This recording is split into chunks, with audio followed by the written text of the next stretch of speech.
action. Hit it. And let's start. Hey everybody, Justin here. I'm here representing the World Trade Center of Atlanta and the Association of Talent Development Atlanta chapter. And today we are sitting down with Michael Dziak.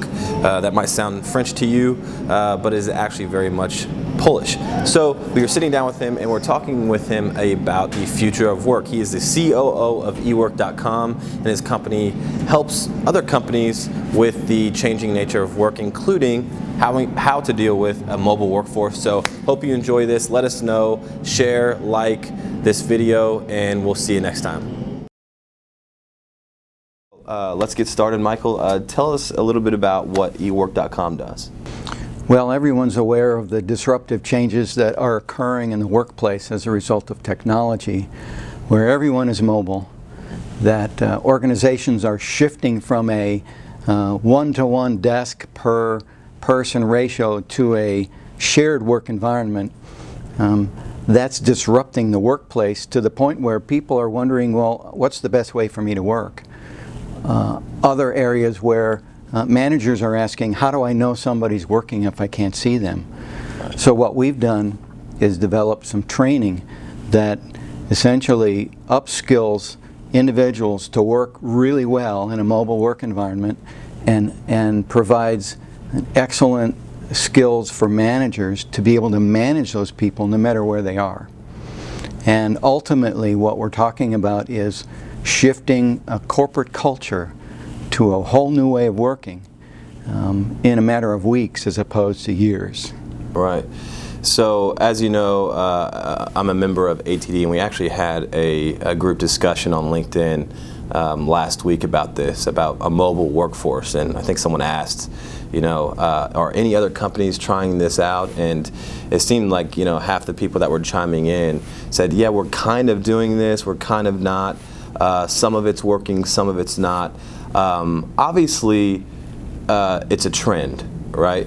Where do you see, how long do you think it's going to take for, let's just say, for lack of better terms, all of corporate America to sort of release their, you know, their overhead of renting, you know, office space and this sort of thing, to just allowing their employees to work from either from home or from a shared office space or something like that? How long do you think that shift is going to take? 5 years, 10 years? Well, what you're asking for is, where's the tipping point? Right. And the tipping point has already occurred in many industries that are full of labor, or full of knowledge workers. The insurance industry, government agencies, attorneys, real estate. Organizations that have a lot of knowledge workers are already doing this. Okay. A little perspective, I started in this business 25 years ago, before the internet existed. I knew something was coming to enable people to work anywhere. I didn't know what it was, but I knew the technology would be there. So ultimately what's happened is that individuals have, by default, because of the technology that they carry around with them in their pockets, they're working at home now. I mean, who doesn't check their email at home in an afternoon? Work never stops. Work never stops. It's not a 9 to 5 exactly. anymore. And so the question is, when does telework or distributed work actually reach a tipping point? Well, it's already happening. It's every person is doing it essentially all the time. Even if they do have an office, is what you're saying. The question is it sanctioned by the organization, and is it above board, and have they prepared them properly for the experience? What it really brings up is that as you mobilize your workforce, it brings up an awful lot of issues, like managers will ask, how do I know somebody's working if I can't see them? Of course, I would ask, how do you know they're working now? So another issue is, what about safety? Are people going to be working at home on their kitchen table, or sitting on a couch, holding their baby in their arms, those kinds of things? And so, are you liable? And where does the liability line get crossed? So ultimately what has to happen is, we're talking about a tipping point of a situation where industries adopt this as something that is above board and sanctioned and controlled by policy. Let me ask you a question, because you have a lot of experience, obviously, with a mobile workforce. I speak with a lot of senior level executives, and so this is a decision that's generally, top level down, right? They have their own opinions about the productivity of an employee that's working from home. They could just as easily switch on the television or surf social media while they should be working, this sort of thing. Do you find that employees are actually more productive working mobily or in a traditional office space? Well, there are a couple of myths that we need to dispel. First of all, when you set up a work at home or a telework or distributed work program, that doesn't mean an individual works at home all the time. Right. That means the individual works at home when it makes sense. Okay, so everybody has these projects that you need heads down focus, you need to be deliberate at just focusing on that particular project, and that's the working at home is the best time to do that. I mean, and because you can get so much done at home in a quiet work environment. Right. Because they used to say that the office is a terrible place to work, right? Because of the interruptions. The other side of that is, I forgot my train of thought. Well, I'll tell you what, I want to caveat off what you just said. Thinking about the productivity level of an employee, right. Time is a premium. Right. Look we're here in Atlanta. Think about the traffic. Right. How long did it take you to get up here? Over an hour. Over an hour, and you're coming. I mean, and it shouldn't have taken you over an hour. Right. I live. We have a shared office space here. It should be 5 minutes away from my house. In the mornings, it takes 30. Sometimes on a bad day, 40 minutes. It's insane, and so that's time in which an employee could be working for your company. Getting up in the morning instead of worrying about getting dressed and getting ready and driving an hour to work, they could be working for your company. What are your thoughts on that? Well, and you asked earlier what is preventing this from being successful. Frankly, accountability is key to working at home or working away. And really what it does is it forces managers to upskill their management skills. Because if they have to ask, I'm not sure what they're doing when I can't see them, that means they're not managing as they should by output as opposed to sight. Right. So frankly, what managers need to do is change the way that they manage people so that when someone does indeed work at home, they find out what they do. Well, let's get into this, because I want the listeners to sort of have tools in their toolbox. Right. When it comes to this issue. What can a manager do to hold their employees working mobily? How can they hold them accountable? Or can they? Of course. It's managing employees no different than they should be in the first place. Okay. All right. Ultimately, every individual is essentially responsible for some kind of project or project that includes tasks, and those tasks can be accounted for. They can be measured. And so what managers have to do is they have to get into the habit with their employees that says, this is what we're going to accomplish this month, and then this is what we're going to accomplish this week, and then if needed, this is what we're going to accomplish today. Okay. So for instance, if an individual already has accountability problems, they could approach their manager and say, all right, so tomorrow's Tuesday. You want me to get these 3 things done. So what I'd like to do is propose that I'll work at home to get those things done, and then when I come back in, we'll go over it. Okay? That's in the early stages of establishing a credibility. So you're talking about taking baby steps. Baby steps, right. Okay. But your best people don't need to have that accountability because they're already accountable. You know that they're working hard. You know, frankly, the biggest challenge of working from home is not underwork, but it's overwork. Because as you know, most people have trouble turning it off. Right. I mean, there are books written about turning it off and disconnecting, right? Because you hear the chime and it says somebody just sent you a text, you want to go check it out. So you have to find the balance. So the bigger problem is actually working too hard. That's interesting, because I didn't think we were going to get into that. It's sort of the flip side of the coin.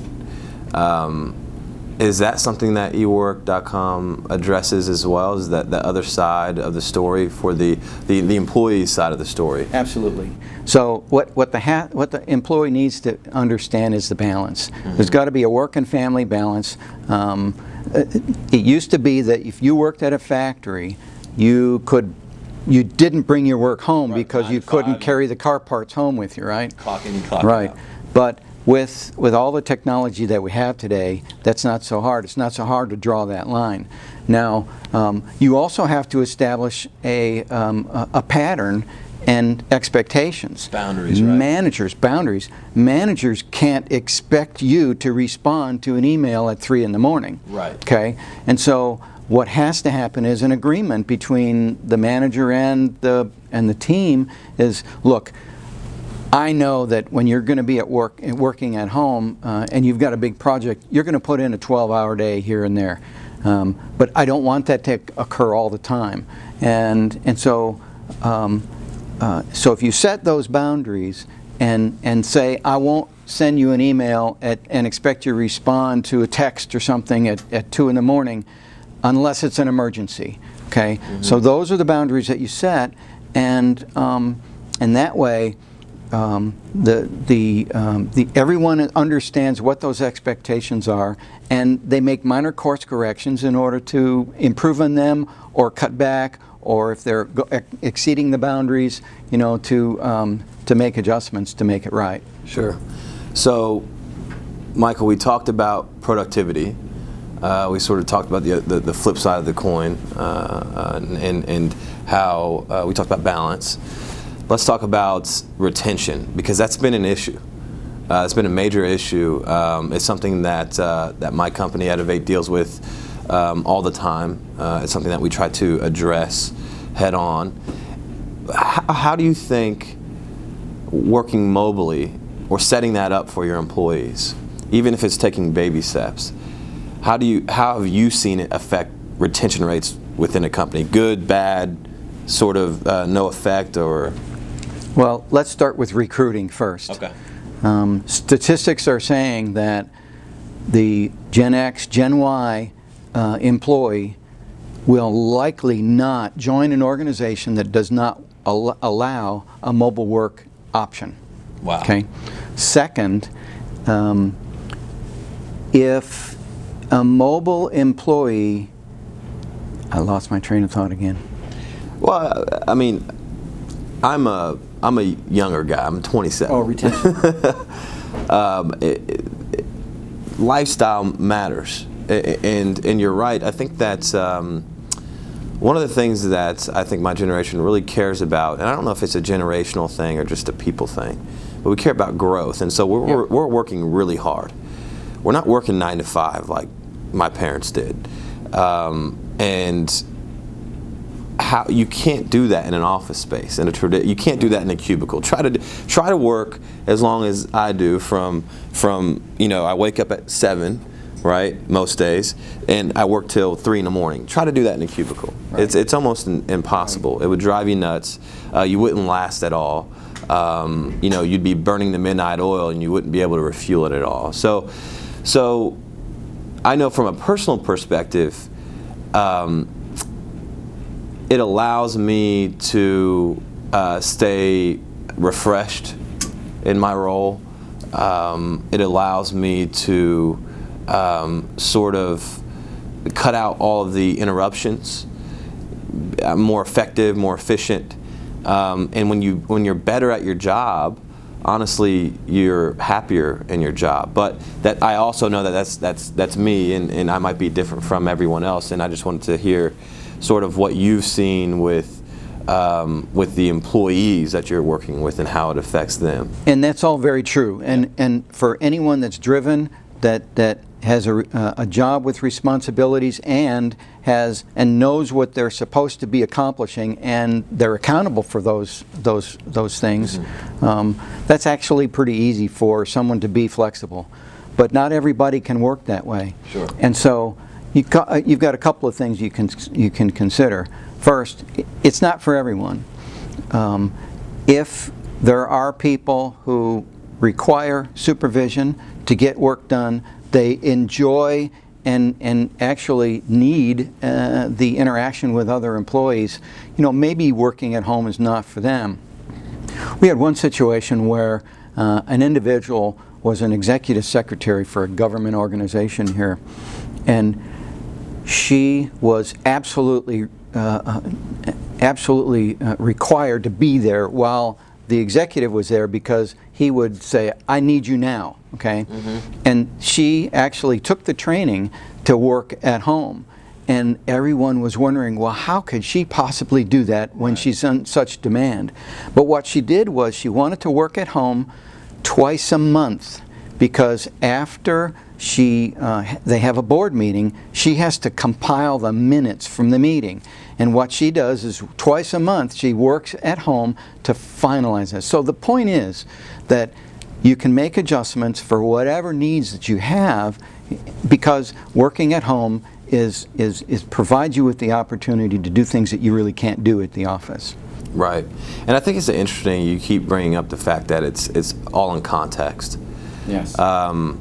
I was talking to a gentleman not too long ago who is heading an HR department for a trucking company. And he's saying, man, our turnover problems is atrocious. And I said, well, why do you think that is? Is it that they're not getting, are your competitors paying their peers more than what your company is? What is it? He says, actually, I think what it is they're working, they never have human contact with any of our organization, and so they don't feel connected to the company, and so it's easy for them to leave.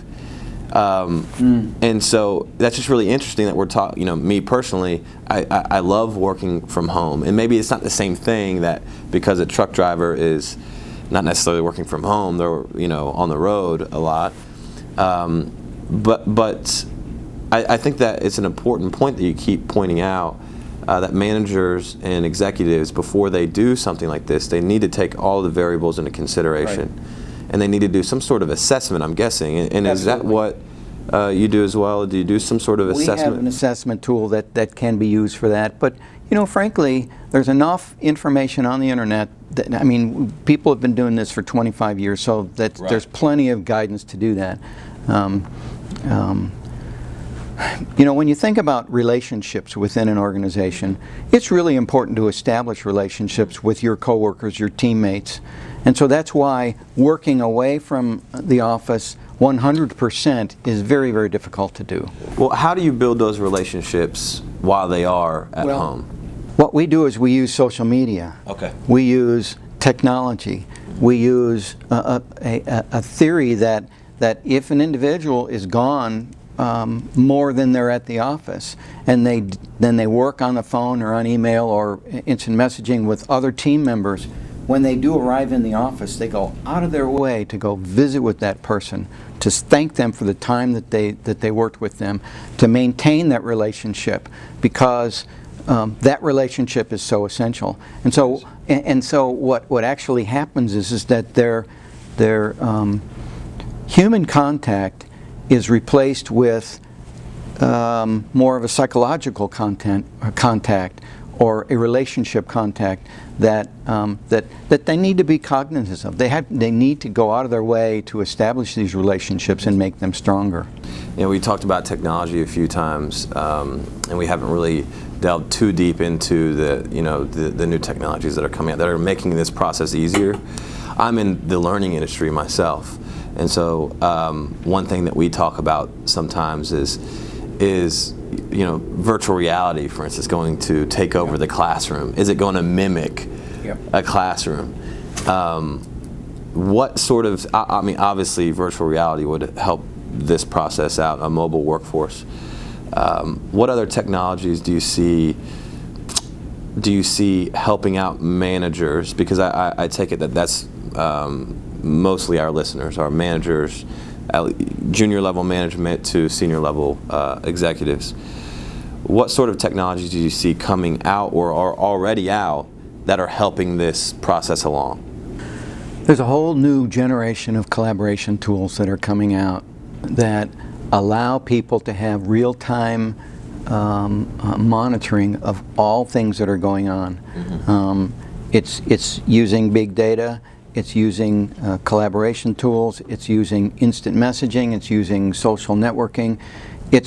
It's combining all of those marvelous technologies together in order to maintain connectivity between humans, which is becoming really it's kind of a double-edged sword. On one hand, you really can't get away with anything, right, if it's done in a certain way. But on the other hand, everybody knows what everyone else is doing. If someone says in a meeting that I'm going to finish this by Tuesday, most times people forget about that. Right. But now they can't forget about that because it's on their list. Mm-hmm. Joe is responsible for this on Tuesday. So suddenly accountability is changed in a radical way. And that's really the issue with working at home. It's all about accountability. Mm-hmm. I think that's a good note to end on. Is there any last words you'd like to tell the listeners? Well, you asked about traffic earlier. Mm-hmm. One of the things that you have a problem. You have a solution for that? Well, one of the things that got me started in this whole process in 1991 was that Atlanta was growing at such a pace that we knew that the automobiles were going to outpace the road capacity, and as a result, we had some potential for air quality problems. Mm-hmm.